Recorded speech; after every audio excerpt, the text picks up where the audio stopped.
Immédiatement, on va aller rejoindre un ancien animateur radiophonique de Montréal à l'époque de Jean-Pierre Croallier, Daniel Robert, au bout du fil. Allô? Oui, j'ai pas seulement travaillé pour Croallier, j'ai travaillé aussi dans des stations comme C'est quoi, CFGL à l'époque. Puis maintenant, j'ai beaucoup de plaisir parce que j'adore l'informatique, pas quitter la radio, donc je fais un job qui me comble à 100%. C'est justement un job, Daniel, qui t'amène à voyager beaucoup et par les temps qui courent des contrôles routiers entre les différentes régions au Québec. Tu as traversé quelques points la semaine dernière. Le sentiment qu'on a, parce que évidemment, je m'occupe de trentaine de stations de radio au Canada. J'en ai à Toronto, à Côte-Nord, au Nouveau-Brunswick, j'en ai beaucoup. J'en ai une maintenant en Nouvelle-Écosse.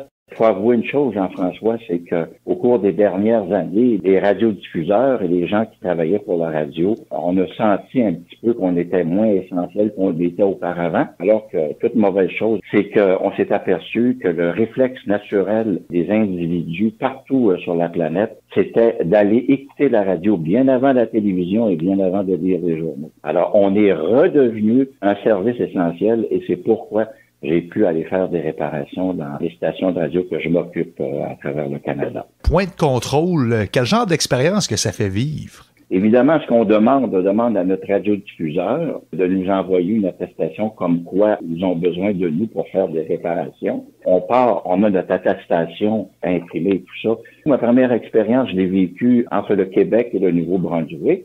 Et tout de suite, j'ai pas eu besoin de dire que la radio, c'est un service essentiel et tout ça. Les policiers, très gentils, m'ont laissé passer tout de suite avec les nombreux camions. Ça fait drôle. Ce qu'on voit sur la route, c'est quasiment seulement des camions. On se sent petit. Mais bref, ça a été une belle expérience. Je suis comme tout le monde, j'étais nerveux et tout ça avant d'arriver. Évidemment, faut suivre ce que les gouvernements nous demandent et si on va pour faire des balades, des choses comme ça, alors que la situation est dangereuse, c'est peut-être pas une bonne idée. Et puis là, malheureusement, je suis en confinement pour 2 autres semaines. Au moins, on se sent protégé, c'est ça qui est important. Quel genre de questions on pose lorsqu'on arrive au contrôle routier? Quel genre de questions qu'on se fait poser? Est-ce que vous vous sentez bien? Partout, tous les barrages me l'ont demandé. Oui, je me sens bien, tout ça. Avez-vous de la fièvre? Faites-vous de la température? Et on vous examine.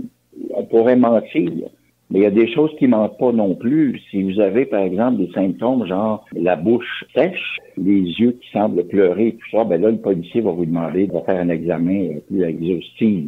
Et après ça, on vous demande vos papiers. On vous demande si vous avez une demande officielle. Alors, je sortais ma demande officielle de la part du radiodiffuseur. Le policier l'examinait comme il faut. Partait avec les documents, avec mon permis de conduire, et revenait me le porter, puis il disait, monsieur, soyez prudent, et n'oubliez pas qu'en revenant, vous devez être confiné pour au moins 14 jours. C'est la principale règle. Et en Gaspésie, ces jours-ci, on sait qu'il y a énormément d'éclosions le long de la baie des Chaleurs. En Gaspésie, le problème est vraiment là dans les CHSLD. Mais les gens sont très respectueux. Partout au Nouveau-Brunswick, en Nouvelle-Écosse, les gens suivent les règlements. Dans toutes les stations où je vais aller, là, faut pas qu'il y ait personne dans la station. À Halifax, j'ai eu des problèmes. Les bénévoles sont arrivés 4 ou 5. Quand tu voyages comme ça, d'abord, il n'y a pas de restaurant d'ouvert. Tu es condamné au fast-food. Le choix que j'avais, c'était le dépanneur ou le type. Tu es content de retourner chez vous et manger de la bonne nourriture canadienne. Entre-temps, mais Daniel, bonne quarantaine, bon confinement après ce périple sur les routes. J'aimerais saluer tout le monde de CJEM. Je suis content de faire ce que je fais aujourd'hui.